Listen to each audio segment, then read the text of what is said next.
Welcome to Bhatt and Bhatt Tutorials online session. I am Sheshadri, faculty for Social Science. This session is for 10th grade CBSE Social Science, and we're doing the lesson in history, the rise of nationalism in Europe. This is part 3 of the lesson. Dear students, we have already completed 2 parts in this lesson. This is the third and the final part in the same lesson. Before we continue with the lesson, let us recall what we did in the part 2 of this lesson.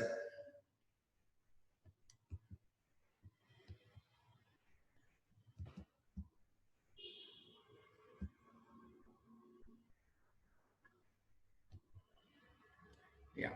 So one of the things we saw in the second part of the lesson was in the early 19th century, Europe was closely allied to the ideology of liberalism, which emphasized equality of all before the law. If you remember, people were given the right to vote, but there again, only men, and that too men who had property. Only those men were given the right to vote. So women were totally excluded. So those men and women, men who did not have property and women, they were agitating against this rule. So that was one of the ideas there. And liberalism basically meant freedom and equality for all. And in 1815, Napoleon gets defeated in the Battle of Waterloo. The other 4 powers there, Britain, Russia, Prussia, and Austria, their combined forces, they defeat Napoleon, and they meet in Vienna. They meet at Vienna to draw up a settlement for the new Europe, because under Napoleon, most of the Europe had been occupied by France. Now, whatever were the territories annexed by Napoleon was all taken back by these individual countries. And that was how the new map of Europe was drawn at in 1815. And we also saw that Romanticism was a cultural movement which sought to develop nationalist sentiments through folk song, folk poetry, and folk dances. We saw how the Russian language was forced upon people in Poland, which was occupied by Russia. So where people were forced to speak a particular language. Now, it was at this point of time that the other countries other than France, their unification process began. So the 2 main unifications which we will discuss here are one of Germany and the other one of Italy. Now, making of Germany and Italy, the first one we will be discussing will be Germany. So this question was asked, can the army be the architect of a nation? Because eventually, to unify a particular nation, wars had to be fought. Now, the German Confederation at that point of time, which Napoleon had made, was about 49 different states, and some parts of that were under Austria, some parts of it were under Denmark. So not only was the country to be unified, there were even wars to be fought. So that was why that question was there. Now this, after 1848, nationalism in Europe moved away from its association with democracy and revolution. There is a reason why. See, we spoke of a new conservatism after 1815, means again it was somebody from the royal family who would be in charge of the nation. Now these conservatives, they were of the old-fashioned type. They gave prominence to royal families. They gave prominence to the church. It was not fully freedom. That is why, and they, in order to retain their state power, they resisted. Whenever democratic forces were rising up, they used to resist it. So that was happening in all the states in Europe. Now, this autocratic or conservative regimes trying to suppress common public opinion, this can be observed in the process by which Germany and Italy came to be unified as nation states. So now talking of how it happened in Germany. Now nationalist feelings were widespread among middle class Germans. Please remember, anybody other than the aristocracy were all middle class. Now the other one, and if you have to identify people as lower class, it was the peasants and the farmers and people with who were lower in the economic category. Now, though these Germans, they all wanted a constitution, and what they were generally saying was, let the monarch be there, but everything has to be done through a parliament. For example, even now in Britain, the Queen is there, but all decisions are made in the parliament, and it only just is referred to the Queen. So a similar thing was what people were asking. Now, this liberal initiative to nation building was, however, repressed by the combined forces of the monarchy and the military, supported by the large landowners of Prussia. Now, Prussia, whatever was Prussia, is what became Germany eventually. Now, the ruling aristocrats who were there, it was not to their advantage. So that is why whenever this kind of revolutions were beginning, they were all getting suppressed by the monarchy. But ultimately, this is the map of the unification of Germany. We will go forward and again come back to this map.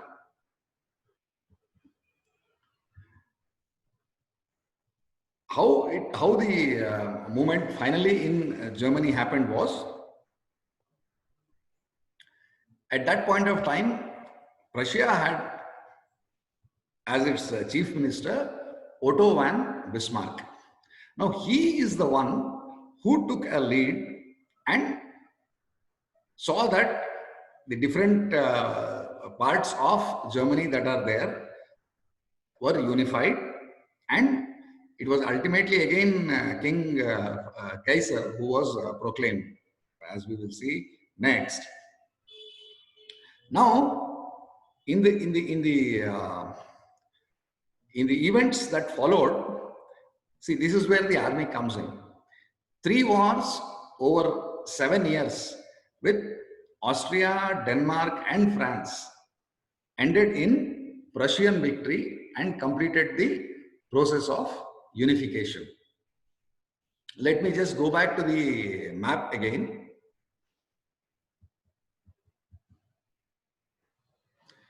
Now, The dark blue again it was Prussia before 1866, and when you see the other yellow, light green, and the pink shading, the yellow one was conquered by Prussia in the Austro-Prussian War in 1866. Now, the green one joined with Prussia to form German Confederation in 1867. That is what is seen as the Thuringian states. And here in the South German states joining with Prussia to form the German Empire in 1871. And the light green one next to light blue one next to the Bavarian district was taken over from France. So won over by Prussia in the Franco-Prussian War of 1871.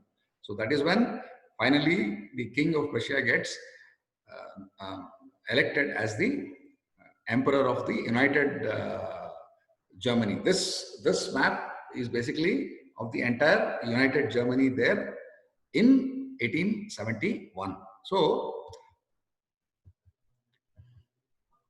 this process is what happened, and these wars had to be fought, which was led by Otto von Bismarck.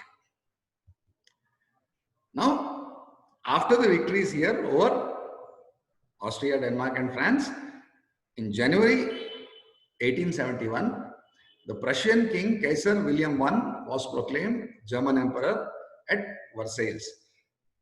Dear students, you may ask that again there was a king, but please remember, in the movement itself was led by a chief minister, and the chief minister is an elected person. He is an elected representative.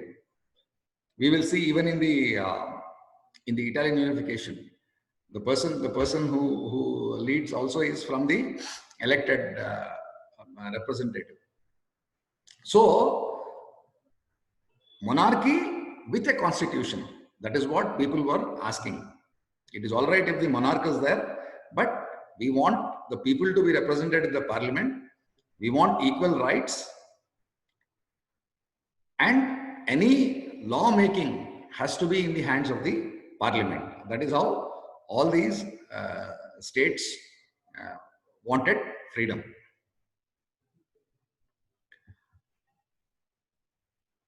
Now,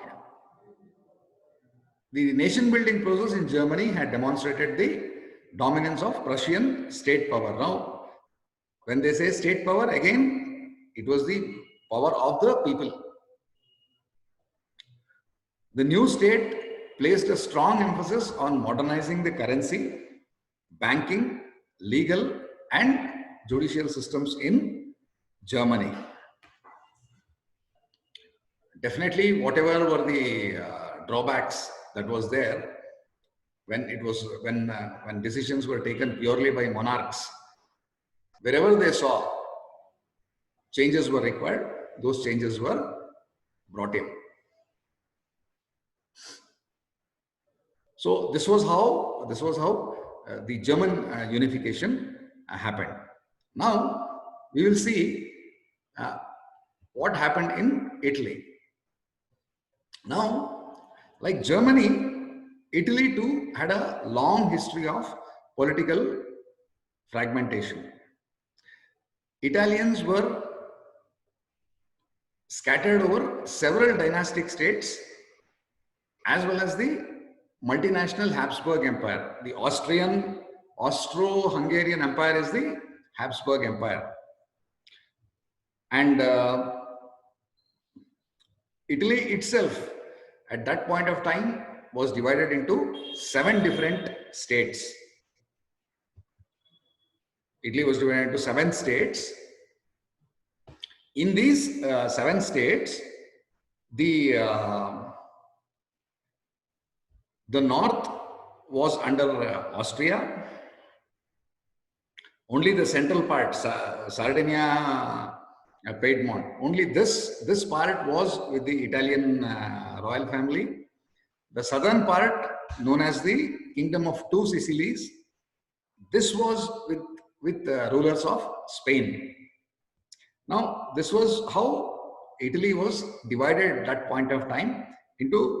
It was not unified as one nation, but it was being ruled in pieces by these different rulers. And even the Italian language had not acquired one common form and still had many regional and local variations. Now, here, Giuseppe Mazzini, he was a revolutionary who formed a secret society called Young Italy, and in 1831 he started a revolution, but it was suppressed. But he was one of the most influential people in Italy who did this, who led this unification process. And a society called Young Italy was formed for the dissemination of his goals. And the reason they were secret is because they did not want any of the kingdoms or the empires to know the existence of such societies wherein plans were made for unification of the whole country.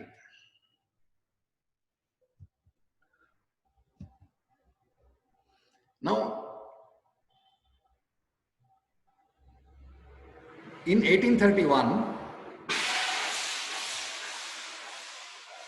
this first uprising was led by Giuseppe Mazzini. That was suppressed.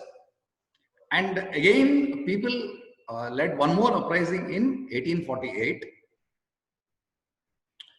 That also was suppressed by the different kings there. So now, the responsibility of unifying the whole of the country, this was taken up by King Victor Emmanuel II, who was actually of Italian descent and who was ruling the state of Sardinia and Piedmont. Now, and this had to be done through war, because what the middle class public and the peasants were trying as a revolution was being suppressed by the kingdoms.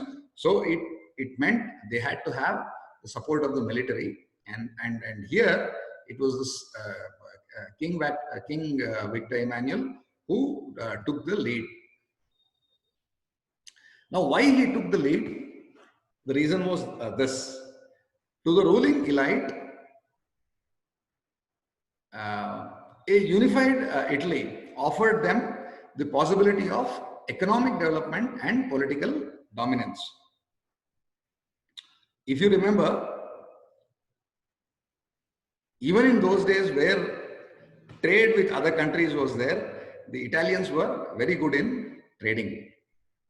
In fact, when we see in other parts of history where Europeans came to India, before they came to India by the sea route, whatever trade was there by the land route was all being dominated by the Italians from Constantinople, that is from Istanbul.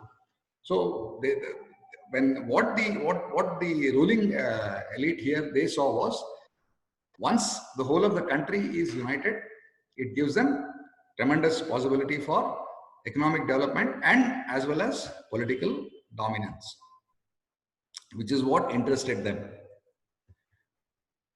Now, here also, like it was the chief minister there, Otto von Bismarck, in the case of Germany, here it was the Italian chief minister, Cavour, who led the unification movement. And he was a man from the normal population. He was not a revolutionary. He was not a democrat, but he was the elected chief minister at that point of time.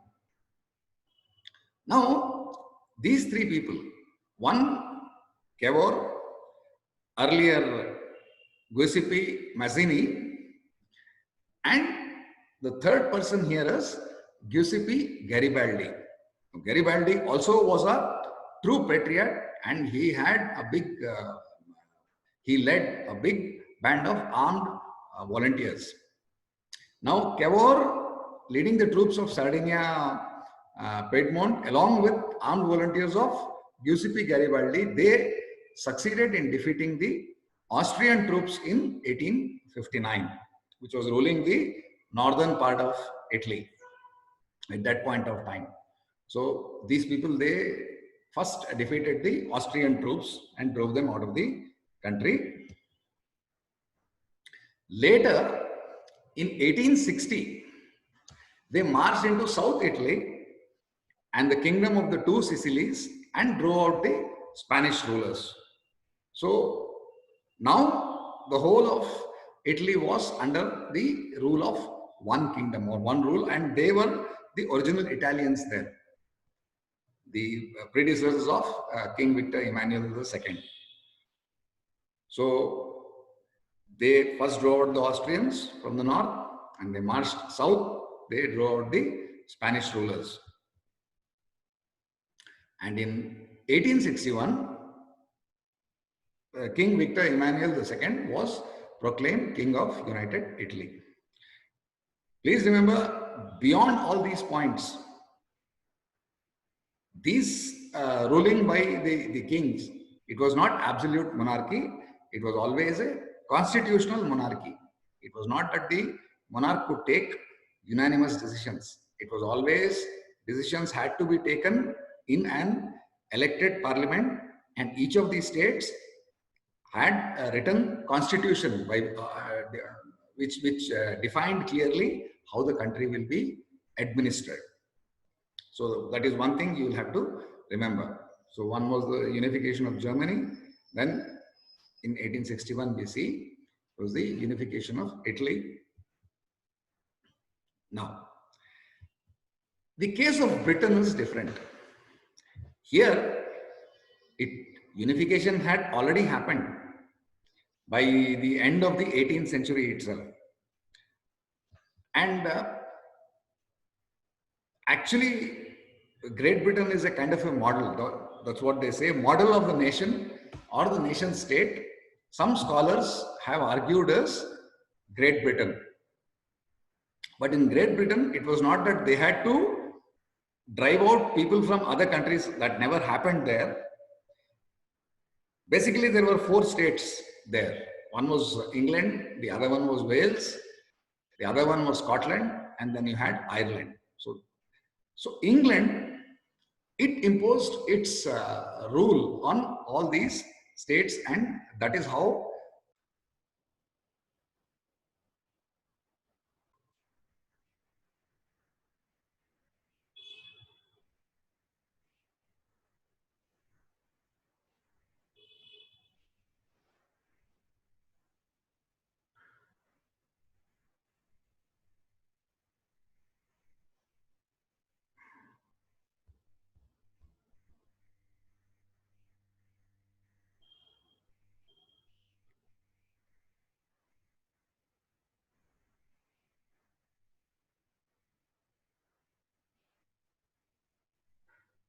Jagdish sir.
whatever is this extra, this can be removed.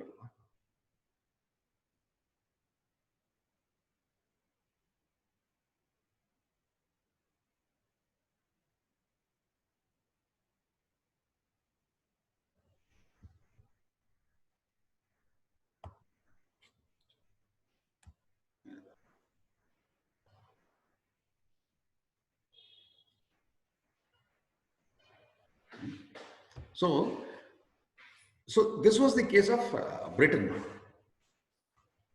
There was no British nation prior to the 18th century. And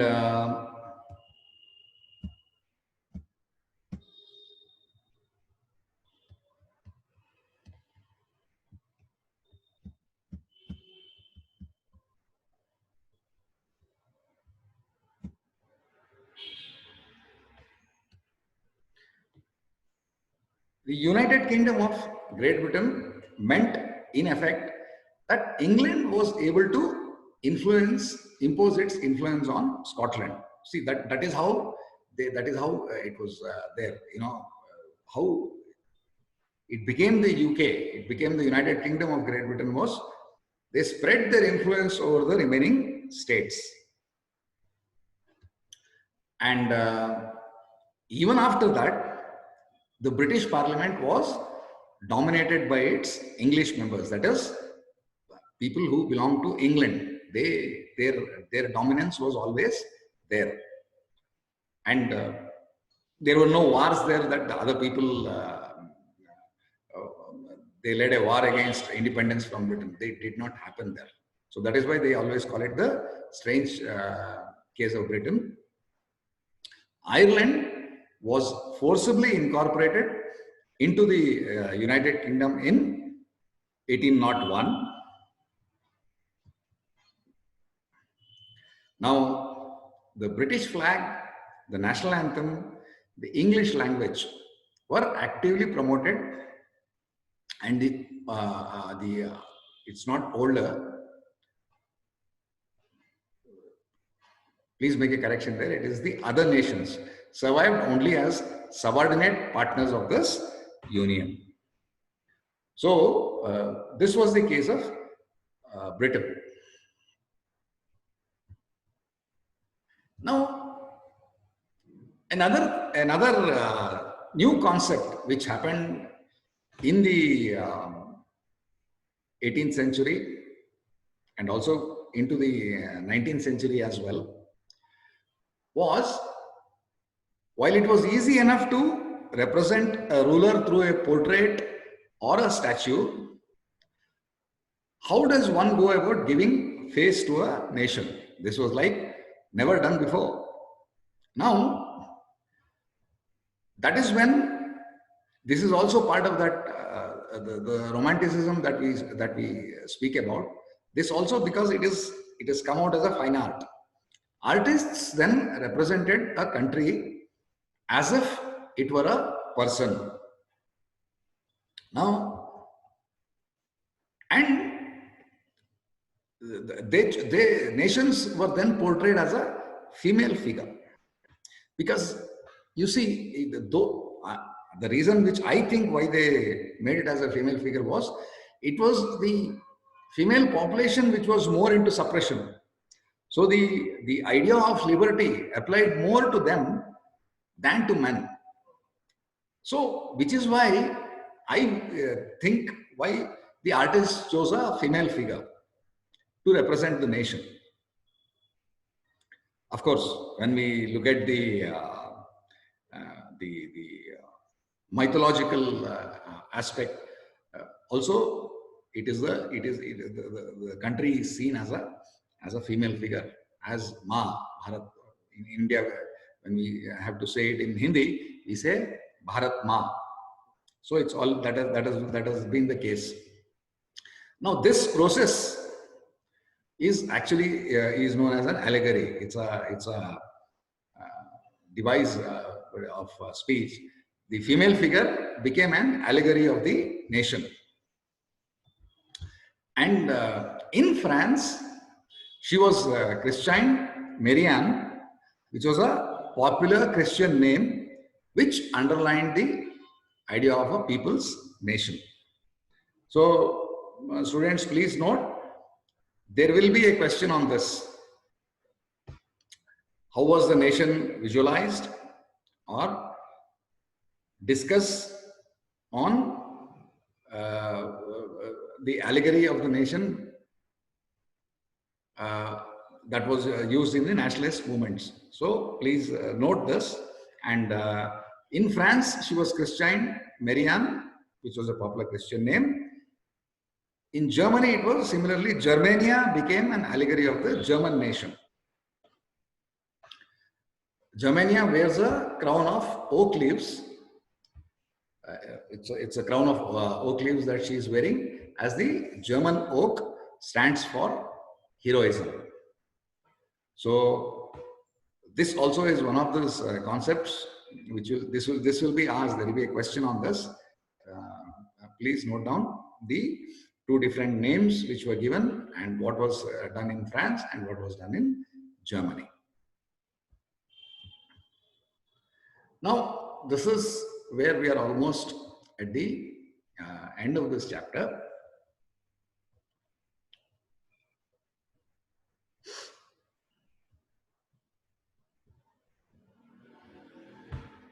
Nationalism and imperialism. See, it has always been a fight.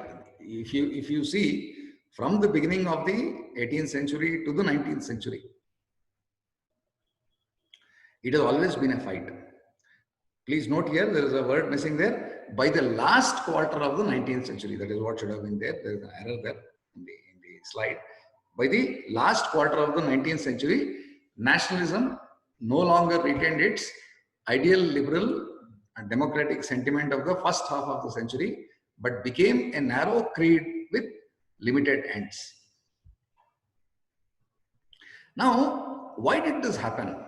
Why only democracy was not there? Because there was another region in the whole of Europe in which nationalism had fully not started and in which independence movement had not yet started. That is the Balkans, as we will see here now.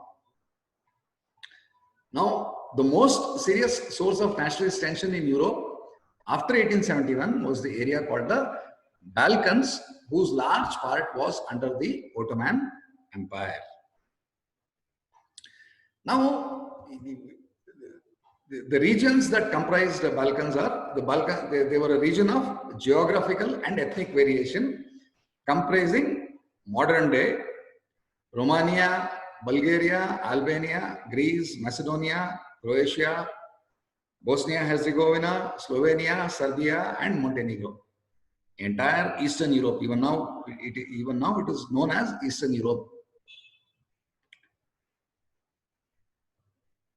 I remember in Bosnia-Herzegovina and in Croatia, even as late as the end of the 20th century, that is 1990s, or the beginning of the 21st century also, there were ethnic clashes which happened in Croatia and Bosnia. So this region, now this was on this region, the other Western European powers, they wanted to grab parts of this. So that also led to a lot of tension in this area. On the other hand, one was Western Europe and also Russia, which was to the eastern side of Eastern Europe. Russia also had wanted a piece of the cake here.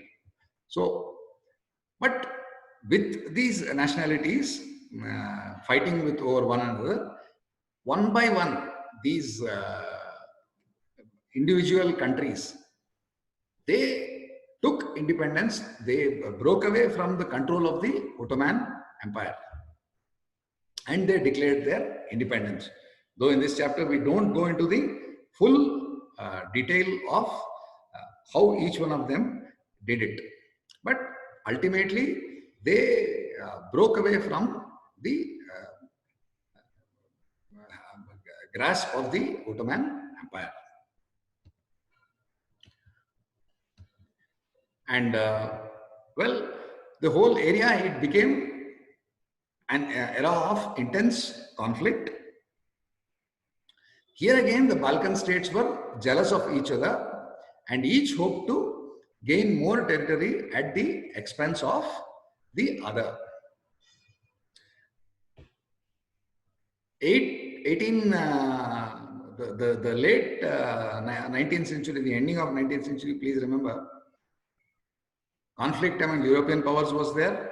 It was almost in the beginning of the 20th century. 1915 is when World War I started. So ultimately, from the Balkans, it led to World War I. Now, and that is why these European powers, there was intense rivalry among the European powers over trade and colonies, as well as the naval might. Even the navies had started developing. It was not just the military. Air Force had the air power, aircraft invention, and all those things were still in the infancy. So one was the army, and the other one was the navy, and all of them were reinforcing their own armies as well as navies. Each power, Russia, Germany, England, and Austro-Hungary, they were keen on holding on power over the Balkans. But overall, why, though each of these countries were trying to take a piece of the cake, the idea that societies should be organized into nation states came to be accepted as natural and universal, which is what happened later in India also, where our freedom movement, it picked up pace. In fact, the last part where Gandhiji enters the national struggle, that was almost the beginning of World War I, and 1945 was when World War II ended. 1947 is when we got independence. So this idea that a country does not belong to any one royal family or any one kingdom, and that the entire society should be organized into nation states all over the world, this came to be accepted as natural and universal.